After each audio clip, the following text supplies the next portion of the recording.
அஸ்ஸலாமு அலைக்கும் வரஹ்மத்துல்லாஹி வபரகாத்துஹு. அல்ஹம்துலில்லாஹ் இன்னல் ஹம்தலில்லாஹ் நஹ்மதுஹு வ நஸ்தஈனுஹு வ நஸ்தக்ஃபிருஹு வ நஊது பில்லாஹ் மின் ஷுரூரி அன்ஃபுஸினா வ மின் ஸய்யிஆத்தி அஅமாலினா மை யஹ்திஹில்லாஹு ஃபலா முضில்ல லஹு வ மை யுض்லில் ஃபலா ஹாதிய லஹு வ அஷ்ஹது அல்லா இலாஹா இல்லல்லாஹு வஹ்தஹு லா ஷரீக லஹு வ அஷ்ஹது அன்ன முஹம்மதன் அப்துஹு வ ரசூலுஹு அம்மா பஅத்.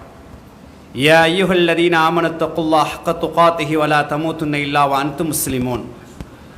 யா அய்யுஹன்னாஸ் இத்தகூ ரப்பக்குமுல்லதீ ஹலகக்கும் மின் நஃப்ஸின் வாஹிதா வ ஹலக மின்ஹா ஸௌஜஹா பஸ்ஸ மின்ஹுமா ரிஜாலன் கஸீரன் வ நிஸாஅ ஃபத்தகுல்லாஹ அல்லதீ தஸாலூன பிஹி வல் அர்ஹாம் இன்னல்லாஹ கான அலைக்கும் ரகீபா. யா அய்யுஹல்லதீன ஆமனு தக்குல்லாஹ வ கூலு கௌலன் சதீதா يسرع لكم أعمالكم ويغفر لكم ذنوبكم ومن يطع الله ورسوله فقد فاز فوزا عظيما. எல்லா புகழும் அல்லாஹ் ஒருவனுக்கே.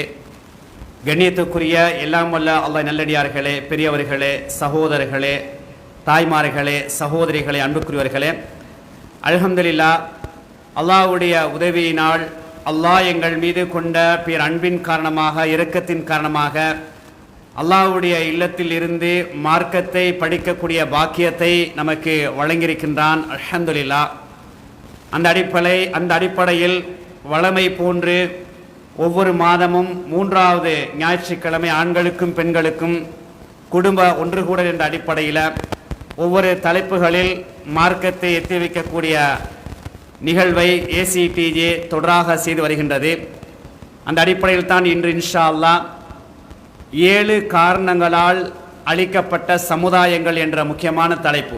ஏன் முன் சென்ற சமுதாயங்கள் அழிக்கப்பட்டார்கள், அதற்கான பிரதான 7 காரணங்கள் என்ன என்பதை அடுத்த நிகழ்ச்சியில் உங்களுக்கு சிறப்புரை ஆற்றுவதற்காக வேண்டி சகோதரர் ஷேக் அஸ்லம் ஷாஃபி அவர்கள் தயாராக இருக்கின்றார்கள். அதற்கு முன்னால் நாம் ரஜபு மாதத்தில் இறுதியில் இருந்து கொண்டிருக்கின்றோம். ரஜபு மாதத்தை பற்றி ஓரிரு தகவல்களை உங்களுடைய சிந்தனைக்கு நான் முன்வைக்க இருக்கின்றேன். கண்ணியத்துக்குரியவர்களே, அல்லாஹாலா அல்லாஹ்வுடைய தூதருடைய வாழ்க்கையில் நிறைய சந்தர்ப்பங்களில் சில தகவல்களை, நிகழ்வுகளை ஏற்படுத்தி சில மறுமலர்ச்சி ஏற்படுத்தக்கூடிய, புரட்சி ஏற்படுத்தக்கூடிய காட்சியை நாங்கள் பார்க்கலாம். ஆரம்பமாக ஹிஜ்ரத் என்ற ஒரு பயணத்தை ஆரம்பித்து அதில் மாபெரும் ஒரு மறுமலர்ச்சி, இஸ்லாத்துடைய வளர்ச்சியை அல்லாஹாலா அங்கு கோடிட்டு காட்டக்கூடிய காட்சியை பார்க்கலாம்.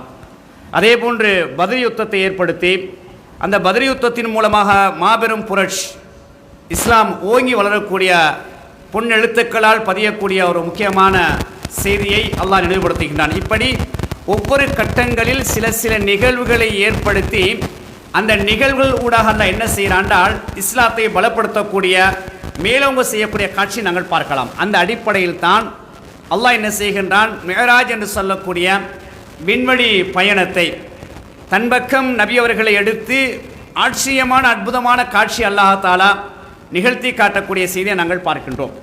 இந்த செய்தியை பற்றி அல்லாஹ் குர்ஆனில் 17வது அத்தியாயம் 1வது வசனத்தில் பேசும் பொழுது, சுப்ஹானல்லதி அஸ்ரா பி அப்திஹி லைலம் மினல் மஸ்ஜிதில் ஹராமி இலல் மஸ்ஜிதில் அக்ஸல்லதி பாரக்னா ஹவுலஹு லினுரியஹு மின் ஆயாத்தினா இன்னஹு ஹுவஸ் ஸமீஉல் பஸீர். அல்லாஹ் என்ன சொல்றான்டா, மஸ்ஜிதுல் ஹராமில் இருந்து, கஅபாவில் இருந்து மஸ்ஜிதுல் அக்ஸா, அந்த பைத்துல் அக்ஸா வரை இரவு நேரத்தில் நமது அடியாரை அழைத்து சென்ற அல்லாஹ் மிக பரிசுத்தமானவன் என்று சொல்லிட்டு பாரக்னா ஹவுலஹு, அதை சூழ்ந்திருக்கக்கூடிய இடங்களெல்லாம் வளமுள்ள பரக்கத் செய்யப்பட்ட இடமாக இருக்கின்றது. அடுத்ததில் நுரியஹு மின் ஆயாத்தினா, நமது அத்தாட்சிகளை காட்டுவதற்காக வேண்டி. அப்போ முதலாவது என்ன சொல்கிறான்னா, நம்ம அடியாரை இரவில் எடுத்துகிட்டு போனோம். 2வது எடுத்துகிட்டு போன இடம் இருக்குது இல்லையா, அது மிக வளமுள்ள பரக்கத்து நிறைந்த இடம். 3வது நாம் ஏன் எடுத்தோம் என்று சொன்னால், நமது அத்தாட்சிகளை காட்டுவதற்காக வேண்டி. அல்லாஹாலா அனைத்தையும் கேட்கக்கூடியவனாகவும் அனைத்தையும் பார்க்கக்கூடியவனாக இருக்கின்றான் என்ற செய்தி அல்லாஹாலா சொல்லக்கூடிய செய்தியை பார்க்குறோம். அல்லாஹ்வுடைய தூதர் அவர்கள் மேராஜ் சென்றார்கள். அந்த மேராஜை நாங்கள் ஹதீஸில் பல கூறுகளாக, பல பிரிவுகளாக பார்க்கலாம். அதை சுருக்கமாக நாம் கவனிக்கும் பொழுது, அல்லாஹ்வுடைய தூதர் அவர்கள் ஹிஜ்ர் என்று சொல்லக்கூடிய அந்த கஅபாவுக்கு அருகாமையில் உறங்கிக் கொண்டிருக்கின்றார்கள் 2 தோழர்களோடு. ஹம்சா ரலியல்லாஹு தஆலா அன்ஹு அவர்களும் ஜாஃபர் ரலியல்லாஹு தஆலா அன்ஹு அவர்களும் அதோடு நபி அவர்கள் நடுவில் படுத்திருக்கின்றார்கள். ஒரு பக்கம் ஹம்சா ரலியல்லாஹு தஆலா படுத்திருக்கின்றார்கள், மறுபக்கமாக ஜஅஃபர் ரலியல்லாஹு தஆலா படுத்திருக்கின்றார்கள். இப்போது ஜிப்ரீல் அலைஹிஸ்ஸலாம் வராங்க, 2 மலக்குமார்களோடு வராங்க. வந்து சொல்றாங்க, இந்த நடுவில் படுத்திருக்கக்கூடியவரை நாம் எழுப்ப வேண்டும். எழுப்புறாங்க. சில காட்சிகள் அங்கே நடக்கின்றது, அற்புதமான ஆச்சரியமான காட்சி. அல்லாஹ்வுடைய தூதரை எழுப்பி என்ன செய்கின்றார்கள்? ஜிப்ரீல் அலைஹிஸ்ஸலாம் அவர்கள் நெஞ்சை பிழைக்கின்றார்கள். அப்படியே இந்த பகுதியிலிருந்து அடி வயிறு என்ன செய்கிறாங்க, அப்படியே பிளந்து எடுக்கின்றார்கள். பிளக்கப்படுகின்றது. பிளந்து உள்ளத்தில் இருக்கக்கூடிய அந்த இதயத்தை அப்படியே வெளியே எடுக்கிறாங்க. ஒரு தங்க தட்டு, அந்த தங்க தட்டில் அப்படியே வைக்கிறாங்க. வச்சு ஜம்சம் நீரால் அதை கழுவுறாங்க. கழுவி என்ன செய்யப்படுது? ஈமானால், இறையச்சத்தால் நிரப்பப்பட்டு மீண்டும் இருந்த இடத்துல வச்சு அப்படியே தடவப்படுகின்றது. இது ஒரு அற்புதமான ஒரு காட்சி. பொதுவாக நீங்கள் கவனிக்கலாம். இப்போ நாங்கள் தொழுக வாரோம். தொழுகைக்கு முன்னால் நாங்கள் என்ன செய்கிறோம்? அல்லாஹ்வை சந்திக்க போகிறோம். அல்லாஹ்வை சந்திப்பதற்கு முன்னால் எங்களை சுத்தப்படுத்தணும். அதுக்கு என்ன நாங்கள் என்ன செய்கிறோம்? ஒலு செய்கிறோம். ஒலு செஞ்சுட்டு என்ன செய்கிறோம்? தொழுக வாரோம். அதுபோல தான் அல்லாஹ்வுடைய தூதர் அவர்கள் அல்லாஹ்வை சந்திக்க போகின்றார்கள். அல்லாஹ்வை சந்திக்க போவதற்கு முன்னால் உள்ளத்தை 100% பரிசுத்தப்படுத்த வேண்டும். தூய்மையான உள்ளமாக, இறையச்சம் நிறைந்த உள்ளமாக, ஈமான் நிறைந்த உள்ளமாக மாற்ற வேண்டும் என்ற ஒரு அடிப்படை அம்சத்தை அங்கு நிகழ்த்தப்படக்கூடிய காட்சியை பார்க்கின்றோம். அடுத்த கட்டம் என்ன நடக்கப்படுகின்றது? புராக் என்று சொல்லக்கூடிய வாகனத்தை கொண்டு வராங்க. புராக்கை பொறுத்தவரை நபியர்கள் சொல்கின்றார்கள், அதாவது வெண்மையான வெள்ளை வெள்ளேன்னு இருக்கக்கூடிய ஒரு அழகான வாகனம், ஒரு பிராணி. அது கழுதையை விட சிறியது கிடையாது, கோவேரி கழுதையை விட பெருசும் இல்லை, ரெண்டுக்கும் இடைப்பட்டது. கோவேரி கழுதையை விட பெருசும் இல்லை, கழுதையை விட சிறுசும் இல்லை, ஒரு மத்திய தரமான ஒரு வாகனத்தை என்ன செய்கிறாங்க, ஒரு பிராணியை கொண்டு வரப்பட்டது. அதில் மேல் எண்ணெய் ஏற்றப்பட்டது. நான் ஏறினேன். அந்த வாகனத்தை பொறுத்தவரை, புராக் என்று சொல்லக்கூடிய வாகனத்தை பொறுத்தவரை எவ்வளவு தூரம் கால் எடுத்து பார்க்கின்றதோ அந்த அளவுக்கு கால் எடுத்து வைக்கும். இங்கிருந்து எவ்வளவு தூரம் பார்வைப்படுகின்றதோ ஒரு 8 அங்கே வைக்கும். அந்த அளவுக்கு மின்னல் வேகத்தில் மிக விரைவாக போகக்கூடிய புராக் என்ற வாகனம். அதில் ஏறி என்ன செய்கிறாங்க, அப்படியே பைத்துல் மக்தஸ், பைத்துல் அக்ஸாவுக்கு போகிறாங்க, பள்ளிக்கு போகிறாங்க. அங்கே போன உடனே அங்கே சில காட்சிகள் பாருங்கள். அல்லாஹ் தஆலா சொல்கின்றான், லி நுரியஹு மின் ஆயாத்தினா, நமது அத்தாட்சிகளை காட்டுவதற்காக வேண்டிய அற்புதமான காட்சிகள், நிகழ்ச்சிகள். அப்போ ஹரத்தில் இருந்து, கஅபாவிலிருந்து, அந்த ஹிஜ்ர் என்ற பகுதியிலிருந்து நிறைய அதிசயமான காட்சிகள், யாரும் நம்ப முடியாத காட்சிகள் ஆரம்பமாக நடக்கின்றது. 2ஆம் கட்டமாக இங்கே வராங்க, பைத்துல் மக்தஸ், பைத்துல் அக்ஸாவுக்கு வந்தோன்னு என்ன நடக்குது என்றால், எல்லா நபிமார்களும் தனது வாகனத்தை கட்டக்கூடிய இடத்துல அந்த புராக் வாகனம் கட்டப்படுது அப்படின்னு சொன்ன அந்த ஹதீஸ் என்ன சொல்றது என்றால், அதிகமான நபிமார்கள் அந்த இடத்துக்கு வந்திருக்கிறாங்க. அந்த இடத்துக்கு வந்து தொழுதுருக்கிறாங்க. ஜிப்ரீல் அலைஹிஸ்ஸலாம் சொல்கிறாங்க, தொழுவுங்கன்றாங்க. நபியுங்க 2 ரக்காத் தொழுவுறாங்க. தொழுது முடிச்சுன்னு கேட்குறாங்க, நீங்கள் தொழுத இடம் எந்த இடம் தெரியுமான்னு கேட்குறாங்க. எந்த இடம்? மூசா அலைஹிஸ்ஸலாத்து வஸ்ஸலாம் அவர்கள், ஈசா அலைஹிஸ்ஸலாத்து வஸ்ஸலாம் அவர்கள், இப்ராஹிம் அலைஹிஸ்ஸலாத்து வஸ்ஸலாம் அவர்கள் தொழுத இடத்துல நீங்கள் தொழுது இருக்கிறீங்க அப்படின்னா எல்லா நபிமார்களும் அங்கே வந்திருக்கிறாங்க, வந்து போயிருக்கிறாங்க என்ற ஒரு தகவல். அதே போன்று அல்லாஹ்வுடைய தூதர் அவர்கள் சொல்கின்றார்கள், நான் மூசா நபி அந்த இடத்துல கண்டேன். நல்லா எடுத்து காட்டினான். அது ஆச்சரியமான காட்சி. அல்லாஹ் குர்ஆனிலே சொல்லிட்டான், நிறைய அத்தாட்சிகளை காட்டுவதற்காக வேண்டியே, வெளியாக்குவதற்காக வேண்டியே நாம் அவரை இரவோடு இரவாக அழைத்தோம் என்று சொல்லி காட்டுகின்றான். அப்போ அந்த அடிப்படையில் நேரடியாக மூசா நபியை பார்க்குறாங்க. அல்லாஹ்வுடைய தூதர் சொல்கிறாங்க, சனுவா என்று சொல்லக்கூடிய குலத்தை சார்ந்த ஒரு மனிதருடைய அந்த உருவத்துடைய அந்த சாயலில் மூசா அலைஹிஸ்ஸலாத்து வஸ்ஸலாம் இருந்தாங்க என்ற ஒரு செய்தி. அதே போன்று மரியமுடைய மகன் ஈசா அலைஹிஸ்ஸலாத்து வஸ்ஸலாம் அவர்கள் நேரடியாக பார்க்குறாங்க. அவர்கள் வந்து உர்வா பின் மஸ்ஊத் என்று சொல்லக்கூடிய அந்த நபித்தோடைய உருவத்தில் அதாவது அந்த சாயலில் ஈசா அலைஹிஸ்ஸலாத்து வஸ்ஸலாம் அவர்கள் இருந்த காட்சியை நான் கண்டேன் என்றும், இப்ராஹிம் அலைஹிஸ்ஸலாத்து வஸ்ஸலாம் அவர்கள் மக்களில் எனது சாயலை போன்று இருந்தார்கள், என்னை போன்றே இருந்தார்கள் என்ற காட்சி. மூசா அலைஹிஸ்ஸலாம் அவர்களை பற்றி சொல்கிற நேரத்தில் அவர்கள் உயரமான மனிதர், நல்ல உடம்பெல்லாம் அகன்ற ஒரு உயர்ந்த மனிதராக இருந்தார். என்ன நாங்கள் வரலாறு படிச்சிருக்கிறோம். மூசா நபி ஒரு இளமை பருவத்தில் இருக்கும் பொழுதே அவர் ஸ்மார்ட்டாக இருந்தார், நல்ல பலசாலியாக இருந்தார், நல்ல ஆரோக்கியமாக இருந்தார். அந்த நபியங்களை உறுதிப்படுத்துகிறாங்க, அவரை நான் பார்க்கும் பொழுது உயரமான ஒரு இடத்தில் இருந்தார், உயரமான மனிதராக இருந்தார், அவருடைய உடம்பெல்லாம் அகன்று இருந்தது. அந்த காட்சியை அல்லாஹ்வுடைய தூதர் அவர்கள் நமக்கு முன்வைக்கிறாங்க. அந்த இடத்துல வந்து குறிப்பிட்ட சில நபிமார்களுக்கு அல்லாஹ்வுடைய தூதர் அவர்கள் தொழுக நேரம் வந்துருச்சு. வந்த உடனே இமாமாக இருந்து தொழுவிக்கக்கூடிய காட்சியையும் நபி ஸல்லல்லாஹு அலைஹி வஸல்லம் செய்கிறாங்க சொல்லக்கூடிய செய்தி ஒரு பகுதி. இன்னொரு பக்கமாக ஒரு விசேஷமான மலக்கு வருகின்றார். அந்த மலக்கை ஜிப்ரீல் அலைஹிஸ்ஸலாம் என்ன செய்கிறாங்கன்னு அறிமுகப்படுத்துகின்றார். அல்லாஹ்வுடைய தூதர் அவர்களே, இவர்தான் நரகத்துக்கு பொறுப்பான மாலிக், சலாம் சொல்லுங்க அப்படின்றாங்க. உடனே அதுக்கு அவர் வேகமாக முந்திக்கிட்டு என்ன செய்கிறார், மாலிக் அலைஹிஸ்ஸலாத்து வஸ்ஸலாம் அவர் சலாம் சொல்லுகின்றார். நபி அவர் என்ன செய்கிறாங்க, பதில் சொல்லக்கூடிய காட்சி. இறுதியாக அந்த இடத்துல விடைபெற போகிறாங்க. ஜிப்ரீல் என்ன செய்கிறாங்க என்றால் ஒரு பால் உள்ள ஒரு கிண்ணத்தையும் மது உள்ள ஒரு கிண்ணத்தையும் கொண்டு வராங்க. கொண்டு வந்து நபி அவங்களுக்கு கொடுக்குறாங்க. கொடுக்கும் பொழுது அல்லாஹ்வுடைய தூதர்கள் ரெண்டையும் பார்க்குறாங்க. பார்த்துட்டு அந்த பாலுள்ள கிண்ணத்தை எடுத்து குடிக்கிறாங்க.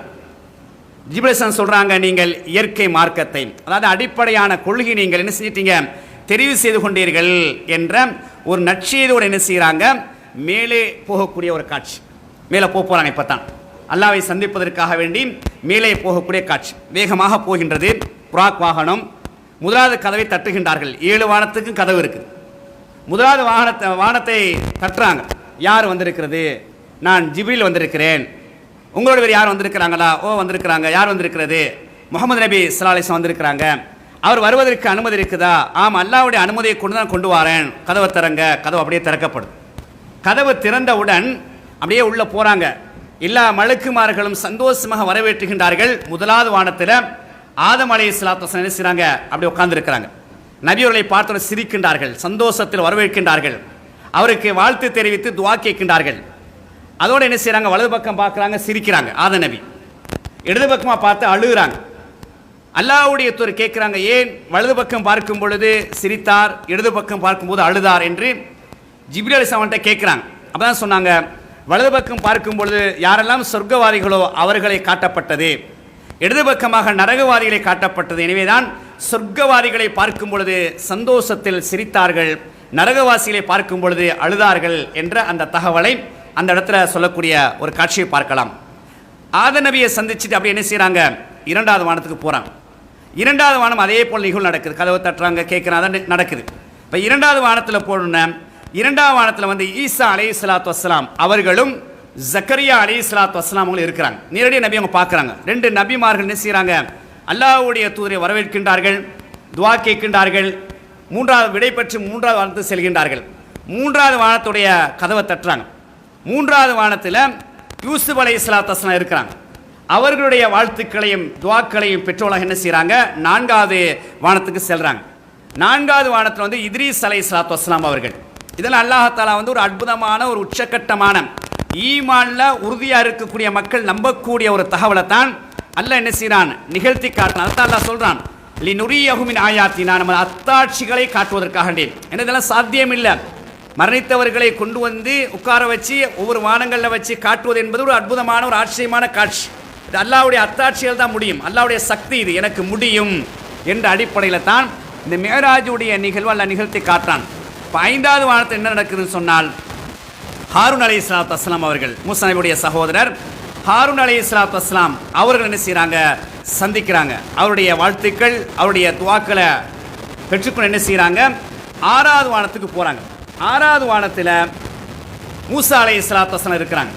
மூசா நபியுடைய வாழ்த்துக்கள் அவங்களுடைய துஆக்களை பெற்றுக்கொண்டு என்ன செய்கிறாங்க, 7வது வானத்துக்கு போகிறாங்க. 7வது வானத்தில் வந்து இப்ராஹிம் அலைஹிஸ்ஸலாத்து வஸ்ஸலாம் அவர்கள் பைத்துல் மஅமூர் என்று சொல்லக்கூடிய மஸ்ஜிதில் அப்படியே சாஞ்சிக்கிட்டு உட்காந்துக்கிட்டு இருக்கிறாங்க. வரவேற்கிறாங்க, வாழ்த்துக்கள் சொல்கிறாங்க. அங்கே என்ன செய்யப்படுது, அல்லாஹ்வுடைய தூதருக்காண்டி துஆ கேட்கப்படுது. அங்கே சில நிகழ்வுகளை அல்லாஹ்வுடைய தூதர் என்ன செய்கிறாங்கன்னா எங்களுக்கு நினைவுபடுத்துகிறாங்க. அந்த 7வது வானத்தில் சிதறத்துல் முன்தஹா என்று சொல்லக்கூடிய இழந்த மரம் இருக்கின்றது. அது விருட்சமானது. 6வது வானத்தோடைய வேறு ஆரம்பிக்குது. முதலாவது வானத்துக்கு 2வது வானத்துக்கு தூரம் வந்து அதாவது அது அதிகமான தூரம். அல்லாஹ்வுடைய சொல்லக்கூடிய சில நேரத்தில் சில உதாரணம் சொல்லி காட்டுறாங்க. அந்த அளவுக்கு பெரிய ஒரு தூரம். இப்போ 6வது வானத்தில் இருந்து 7வது வானம் வரை அந்த மரம் என்ன செய்து அப்படி விருட்சமாக பெரிதாக அடர்ந்து படர்ந்து விருட்சமாக வளர்ந்துருக்கு. அந்த மரத்தில் உள்ள பழங்களையும் இலைகளையும் நபிகள் சொல்லக்கூடிய நேரத்தில் அந்த இழந்த மரத்துடைய இலைகள் யானையுடைய காது அளவுக்கு பெருசாக இருந்துச்சு. இன்றைக்கு நாங்கள் உலகத்தில் பார்க்கலாம், இழந்த மரம் எவ்வளோ பெருசாக இருக்கும். மரம் ஒரு அமைப்பாக இருந்தாலும் கூட இலை வந்து சிறுசாக தான் இருக்கும், சின்ன இலை வட்டமாக இருக்கும். அவருடைய காய்கள் பழம் சிறுசாக தான் இருக்கும். நபி அவங்க வித்தியாசமாக சொல்கிறாங்க, அந்த 6ஆம் வானத்தில் இருந்து வளர்ந்த 7வது வானத்தில் விருட்சமாக இருக்கக்கூடிய அந்த சிதறத்துல் முன்தஹா, சிதறா என்று சொல்லக்கூடிய அந்த இழந்த மரம் என்ன செய்யுன்னு சொன்னால், அவருடைய இலைகள் ஒரு யாருடைய காது அளவுக்கு பெரிதாக இருந்துச்சு. அவருடைய பழங்கள் கூஜா, அந்த அரசர்கள் வச்சுருப்பாங்க, ஞானிகள்னு சொல்லக்கூடிய சில முனிவர்கள் அந்த பூஜா போல் பெருசாக வச்சுருப்பாங்க பூஜா. அதுபோல் அந்த பழங்கள் பெரிய பெரிய பழங்களாக இருந்துச்சு. அதனை சுற்றி சில வண்டுகள், இந்த பொன் வண்டுன்னு சொல்லுவாங்க, காடுகளில் அந்த பொன் வண்டு அப்படி ரிங்காரமிட்டதாக, அது பல கலர்கள் இருக்கும், பார்க்குறதுக்கு அழகாக இருக்கும். அந்த பொன் வண்டை நபியங்க உதாரணம் காட்டுறாங்க. அந்த மரங்களை சூழாக தங்கத்தால் உண்டாக்கப்பட்ட அந்த பொன் வண்டுகள் செய்தேன் அப்படியே ரிங்காரமிட்டதாக பறந்து கொண்டிருக்கின்றது, என்னால் வர்ணிக்க முடியாது சொல்கிறாங்க. அந்த இடத்தை என்னால் எந்த மனிதனாலும் வர்ணிக்க முடியாது, அந்த அளவுக்கு ஒரு பிரம்மாண்டமான காட்சியை நான் கண்டேன் என்று சொல்லக்கூடிய ஒரு பகுதி அல்லாஹ் தூதர் என்ன செய்கிறாங்க சொல்லக்கூடிய செய்தி. இந்த நேரத்தில் தான் இறுதியாக அல்லாஹ்வை சந்திக்கிறான். அல்லாஹ்வை சந்திச்சுட்டு அப்படி திரும்பி வாராங்க. வரக்கூடிய நேரத்தில் மூசா நபி கேட்குறாங்க, போனீங்க அல்லாஹ்வை சந்திச்சிங்க, அல்லாஹ் என்ன சொன்னான் அப்படின்னு. 50 நேர தொழுகை அல்லாஹ் இந்த உம்மத்து மீது கடமையாக்கிட்டான், 50 நேர தொழுகையாக செஞ்சுக்கிற மாட்டான், போய் குறைச்சிட்டு வாங்க. அப்படியே போகிறாங்க, 5 குறைக்கப்படுது, இப்படி 45 அவங்களோட சமுதாயம் செய்ய மாட்டாங்க. இப்படி சொல்லி சொல்லி சொல்லி 5 வந்துருச்சு. அப்பையும் மூசா நபி சொல்கிறாங்க, இந்த 5 நேர வக்தையும் உங்களோட சமுதாயம் செய்ய மாட்டாங்க. ஏன்னா நான் அனுபவப்பட்டிருக்கேன். ஏன்னா மக்கள் குறிப்பிட்ட அந்த தொழுகை கடமையாக்கப்பட்டுச்சு, அதவே அவங்க நிறைவேற்றல, மாறு செஞ்சாங்க. நிச்சயம் உங்களோட சமுதாயம் இந்த 5 நேர தொழுகையும் சரியாக நிறைவேற்ற மாட்டாங்க, போய் என்ன செய்யுங்க குறைச்சிட்டு வாங்கன்னு சொல்லக்கூடிய சந்தர்ப்பத்தில், இல்லை எனக்கு கொஞ்சம் வெக்கமாக இருக்குது என்ற சில அந்த வாசகத்தை சொல்லி என்ன செய்கிறாங்க விடைபெற்று கீழே வரக்கூடிய காட்சி. அதனால தான் நபியங்க சொன்னாங்க, ஒரு 1க்கு 10 என்ற அடிப்படையில் ஒரு வக்தை நம்ம தொழுதால் 10 வக்து தொழுத நன்மை கிடைக்கும். உதாரணத்துக்கு நம்ம இப்போ அசரை தொழுதோம், அசரை தொழுதால் 10 வக்து தொழுத நன்மை கிடைக்கும். அப்போ 5 நேர தொழுகையை தொழுதால் 50 நேர தொழுகையை தொழுவதற்கு சமன் என்ற ஒரு நற்செய்தி. இதெல்லாம் எதுக்குன்னு சொன்னால், ஒரு கதை வடிவத்தில் இருந்தாலும் கூட சில பாடங்களை படிப்பினங்கள் எடுத்துக்கொள்ளணும். நாங்கள் ஃபஜ்ரை தொழுதுட்டோமா உள்ளத்தில் ஒரு சந்தோஷம் அடையணும், மஷாலா 10 வக்தை நான் தொழுதுட்டேன், 10 வக்தை தொழுது. ரசூலுல்லாஹ் சொல்கிறாங்க 1க்கு 10. லொஹரை தொழுதுட்டோமா 10 10 20 வக்தை நான் தொழுதுட்டேன். அசரை தொழுதுட்டோமா 30 வக்து தொழுதுட்டோம். மகரிபை தொழுதுட்டோமா 40 வக்து. இஷாவை தொழுதுட்டோமா 50 வக்து தொழுதுட்டோம். அப்போ அந்த 1க்கு 10 என்ற அடிப்படையில் உச்சக்கட்டமான சிறப்பை இந்த மூமின்கள் மீது நமக்கு சுமத்தாட்டு என்ன செய்கிறாங்க அல்லாஹ்வுடைய தூதர் சொல்லித்தரக்கூடிய செய்தியை நாங்கள் பார்க்குறோம்.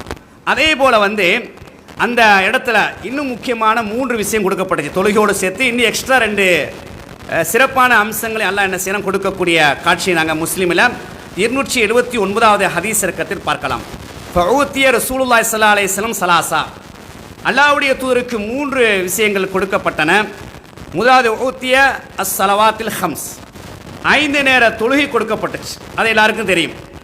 2வது ஊத்திய ஹவாத்தீம சூரத்தில் பக்ரா, பக்ராவுடைய கடைசி 2 வசனங்கள். அந்த தகவலை அல்லாஹ் சொல்கிறாங்க, சூரத்துல் பக்ராவுடைய கடைசி 2 வசனங்கள் எனக்கு தரப்பட்டுச்சு என்ற அடிப்படையிலும். 3வது முக்கியமான ஒரு நற்செய்தி என்ன சொன்னாங்க என்றால், வஃபிரல் இமை யுஷ்ரிக் பில்லாஹி மின் உம்மத்திஹி ஷைஆ, யார் இணை வைக்காத நிலையில், அல்லாஹ்வுக்கு இணை வைக்காத நிலையில் பாவங்கள் பெரும்பாவங்கள் செய்தாலும் கூட நான் மன்னிச்சிருவேன் என்ற ஒரு செய்தியை முஸ்லீமில் 279வது ஹதீஸ் இலக்கத்தில் இருக்குது. இந்த இடத்துல இப்படி சொல்லப்பட்டாலும் கூட வேறு குர்ஆன் வசனங்கள் ஹதீஸ் வச்சு பார்க்குற நேரத்தில் அல்லாஹ் நாடிலால் மன்னிப்பான். அல்லாஹ் மன்னிச்சு என்பதற்கான பாவம் செய்யலால். அல்லாஹ் மன்னிக்கக்கூடியவன், கஃபார், கஃபூர், காஃபிரு தன்பி. இருந்தாலும் கூட அல்லாஹ் யாருக்கு நாடுகின்றானோ அவருக்கு மன்னிப்பான். அப்படியே இல்லாட்டி இந்த ஹதீஸுடைய செய்தியை வச்சு ஹதீஸ் துறை அறிஞர்கள் விளக்கப்படுத்துகிறாங்க, அப்படியே இல்லாட்டியும் கூட அல்லாஹ் என்ன செய்வான்டா நரகத்தில் தண்டித்து அவர்கள் சொர்க்கத்துக்கு அனுப்புவான் என்ற தகவலை சொல்லக்கூடிய செய்தியை நாங்கள் பார்க்குறோம். ஆக இந்த சூரத்துல் பக்ராவுடைய கடைசி 2 வசனங்கள் அங்கே வச்சு தான் அல்லாஹ் கண்ணியப்படுத்தி கொடுக்குறான். அதே போல் இந்த உம்மத்தில் பாவங்கள் செய்தவர்கள் இணை வைக்காத நிலையில் பாவங்கள் செய்தாலும் அவர்கள் நான் மன்னித்து சொர்க்கவாதியாக ஆக்குவேன் என்று சொல்லக்கூடிய ஒரு பகுதியை நாங்கள் பார்க்கலாம். அதே போன்று இன்னும் சில முக்கியமான செய்தி அங்கே நடக்குது. என்னென்னு சொன்னால், மஸ்ரூக் என்று சொல்லக்கூடிய ஒரு தோழர் ஆயிஷா ரலியல்லாஹு தஆலா அன்ஹா வீட்டில் இருக்கிறாங்க. அவர் சொந்தக்காரர் தான். அப்படியே சாஞ்சுக்கிட்டு 2 பேரும் சுவாரஸ்யமாக பேசிகிட்டு இருக்கிறாங்க. அப்போ ஆயிஷா ரலியல்லாஹு தஆலா என்ன செய்கிறாங்கன்னா சில செய்திகளை சொல்கிறாங்க. அப்படி என்ன சொல்கிறாங்கன்னு சொன்னால், அதாவது யா அபா ஆயிஷா, அவர்கிட்டையும் ஆயிஷான்ற ஒரு மகள் இருக்குது. அந்த ஆயிஷாவுடைய மகளை பேரை சொல்லி அழைக்கிறாங்க. யா அபா ஆயிஷா சலாசுன் மன் தகல்லம வாஹிதி மின்ஹுன்ன ஃபக்கத் அலம அலல்லாஹில் ஃபிர்யா.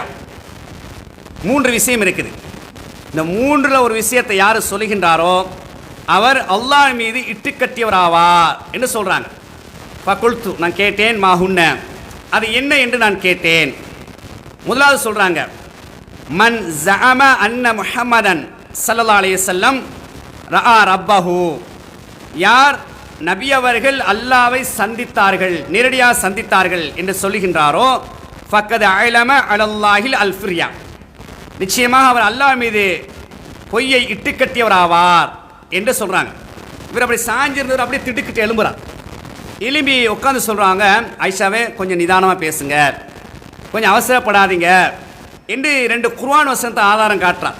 என்ன ஆதாரம் காட்டுறது? அதாவது அல்லாவை பார்த்ததை போன்று வரக்கூடிய 2 குர்ஆன் வசனத்தை ஆதாரமாக காட்டுகின்றார். எலும்பி உட்காந்து என்ன சொல்கிறாண்டா, அலம் யகுலில்லாஹு அஸ்ஸ வஜல்ல, அல்லாஹ் தஆலா சொல்லவில்லையா, வலகத் ரஆஹு பில் உஃப்தில் முபீன், தெளிவான அடிவானத்தில் அவரை கண்டார்.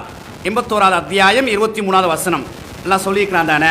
இப்போ தெளிவான அடிவானத்தில் அவரை கண்டார்னா அப்போ அல்லாவை தானே பார்த்துருக்குறாங்க, அல்லாவை குர்ஆனை சொல்கிறான் தானே என்ற அந்த வசனத்தையும், அதே போன்று 53வது அத்தியாயம் 13வது வசனம் வலக்கத் ரஆஹு நஸ்லத்தன் உஹ்ரா, மற்றொரு முறையும் அவரை கண்டார், அந்த வசன ஆதாரம் காட்டி இப்படி அல்லாஹ் சொல்லியிருக்கிறான் தானே அப்படின்னு சொன்ன உடனே ஆயிஷா ரலியல்லாஹு சொல்கிறாங்க, இந்த கேள்வியை முதல் கேட்டதே நான் தான், அல்லாஹ்வுடைய தூதர்கிட்ட முதல் கேட்டதே நான் தான். நீங்கள் நேரடியாக அல்லாஹ்வை சந்திச்சேன்னு கேட்டேன்.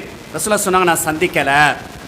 அந்த வசனத்துடைய விளக்கத்தை ரசூலுல்லாஹ் என்ன சொன்னாங்கன்னு ஆயிஷா விளக்கம் கொடுக்குறாங்க. அதாவது 2 தடவை ஜிப்ரீல் அலைஹிஸ்ஸலாம் அவங்கள அல்லாஹ்வுடைய தூதர்கள் நேரடியாக சந்தித்தார்கள், கண்டார்கள். அதாவது ஜிப்ரீல் அலைஹிஸ்ஸலாம் அவங்களுக்கு 600 ரெக்கைகள், அதிகமாக வஹியை கொண்டு வரக்கூடிய நேரத்தில் மனித உருவத்தில் வருவாங்க. திஹியத்தின் கல்வின்னு சொல்லக்கூடிய அந்த தோளுடைய உருவத்தில் வருவாங்க. அதே நேரத்தில் அல்லாஹ்வுடைய தூதர் அவர்கள் ஜிப்ரீல் அலைஹிஸ்ஸலாம் அவங்கள 600 ரெக்கைகளோடு 2 தடவை சந்திச்சிருக்கிறாங்க. ஒன்று எப்பன்னு சொன்னால், ஆரம்பத்தில் வஹி கொஞ்சம் காலமாக வஹி வரலை. நபி அவங்களுக்கு சரியான கவலை, மக்கள்லாம் கேலி பேச ஆரம்பிச்சிட்டாங்க. இவர் ஷைத்தானைத்தான பிரச்சாரம் செய்கிறாரு, பரப்புரை செய்கிறாரு, ஷைத்தான் கையை விட்டுட்டான் என்று என்ன செய்கிறாங்க, கேலி செய்கிறாங்க. இவருக்கு வஹி வரலை, அல்லாஹ்ட்ட வஹி பொய் சொல்கிறாரு. ஒரு கிட்டத்தட்ட 3 ஆண்டுகள் வஹி வரலை. நபி உங்களுக்கு சரியான மனக்கவலை, என்ன செய்யலாம், பெரிய ஒரு பிச்சலாட்டத்தோடு இருக்கிறாங்க. திடீர்னு ஒரு நாள் அப்படியே மலையிலேருந்து அடிவானத்துக்கு அப்படியே அந்த அடிப்பகுதிக்கு இறங்கி வராங்க. ஒரு சத்தம் கேட்குது. அண்ணாந்து பார்த்தா வானத்தை காணோம், வானமே தெரியலை. ஜிப்ரீல் அலைஹிஸ்ஸலாமுடைய ரெக்கை 600 ரெக்கைகளும் அந்த அளவுக்கு பறந்து விரிந்து என்ன செய்யப்பட்டிருக்குது, அப்படியே முழுவதும் நிறைஞ்சிருக்குது. ஜிப்ரீல் அலைஹிஸ்ஸலாம் என்ன செய்கிறாங்கடா, ஒரு பெரிய சிம்மாசனத்தை அப்படி உட்காந்துருக்குறாங்க. இப்போ ஒரு தடவை கண்டாங்க, இந்த ஒரு தடவை கண்டாங்க. நிச்சய புகால் முஸ்லிம் வருது.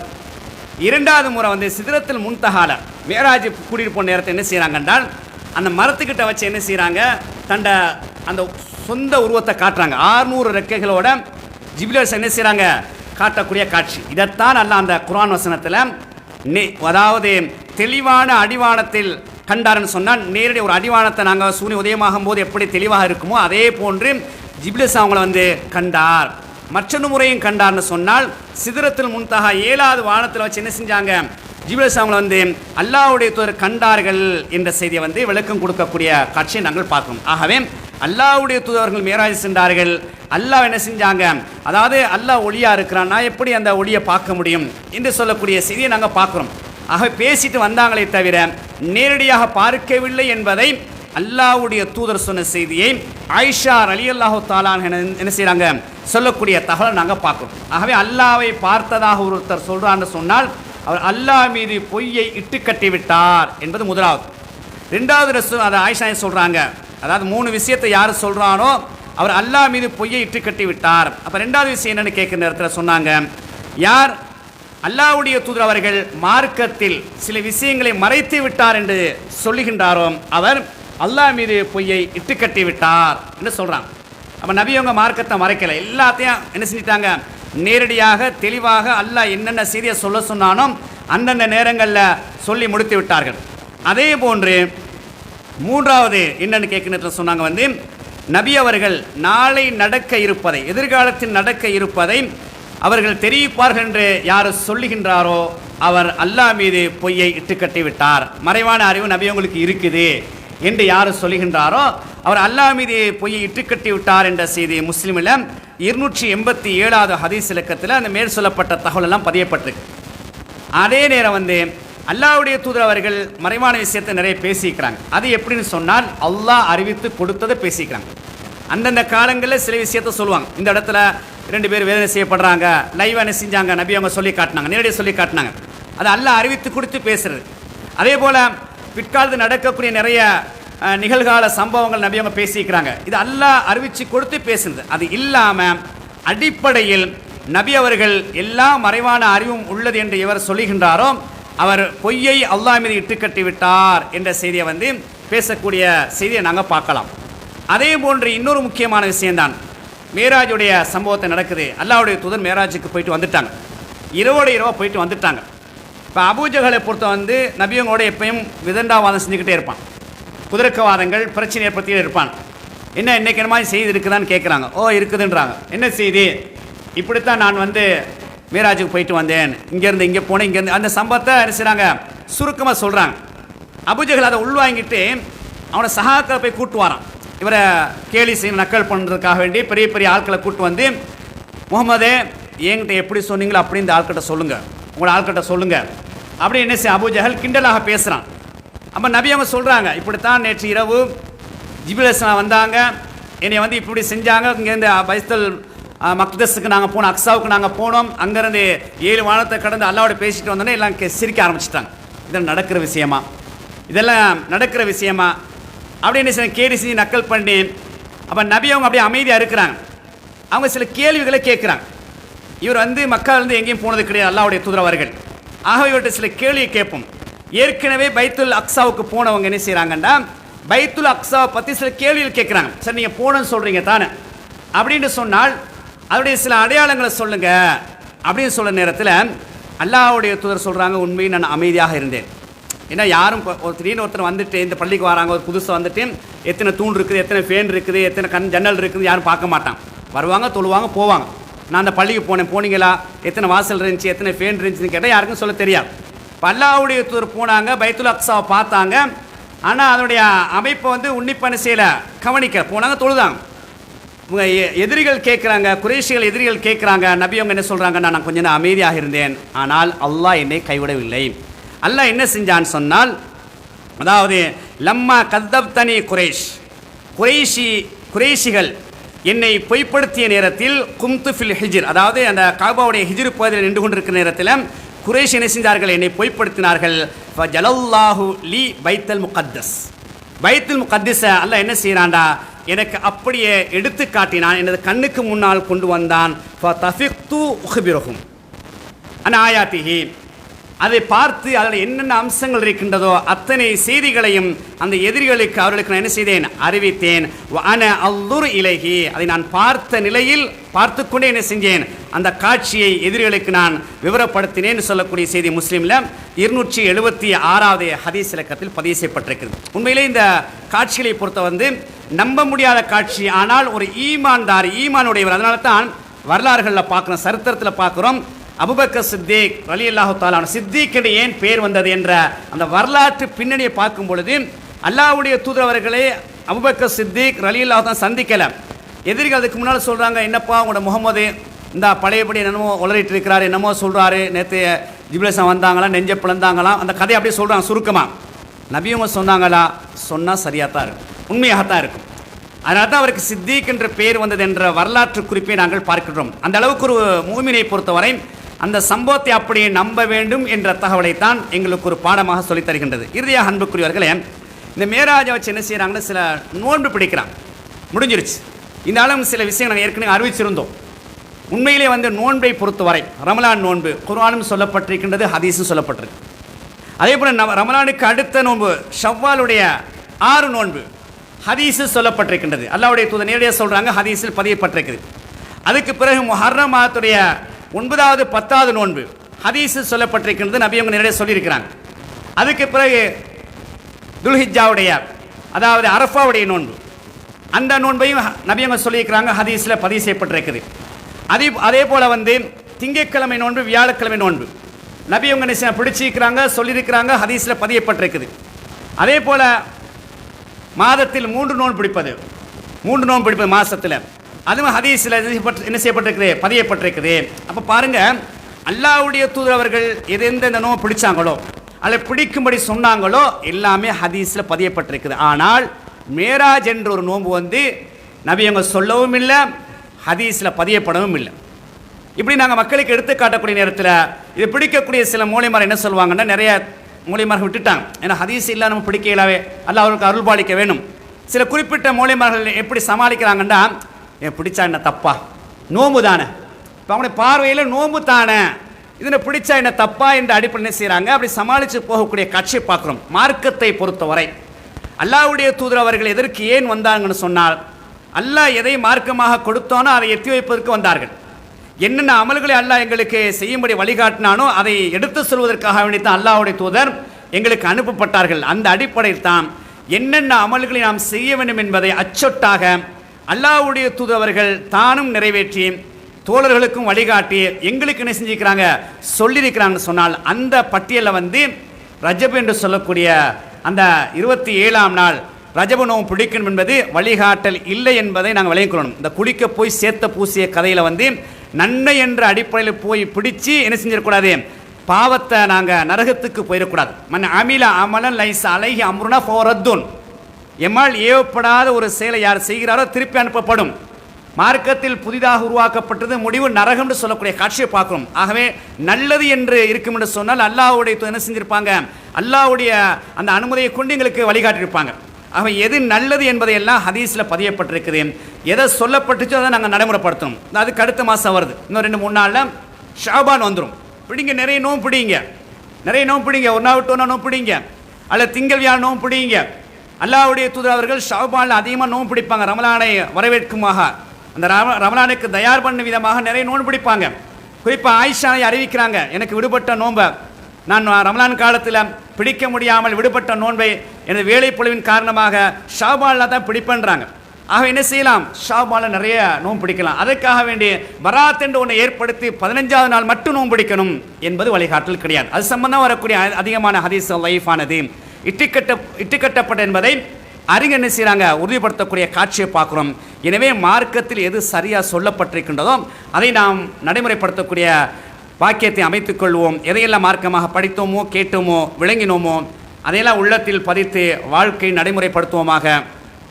அதுக்கு அடுத்ததாக உங்களுக்கு ஏற்கனவே அறிவிக்கப்பட்ட அடிப்படையில் ஒரு சமுதாயம் முன்வந்த சமுதாயங்கள் சில காரணங்களால் அழிக்கப்பட்டிருக்கின்றார்கள். அதில் குறிப்பாக 7 காரணங்கள், அந்த 7 காரணத்தினால் அவர்கள் அழிக்கப்பட்டிருக்கின்றார்கள். ஆகவே அந்த காரணங்கள் என்ன என்பதை உங்களுக்கு தெளிவுபடுத்துவதற்காக வேண்டி நண்பர் ஷேக் அஸ்லம் சாஃபி அவர்கள் இப்போது உங்களுக்கு முன்னால் சிறப்புரையாற்றுவார்கள்.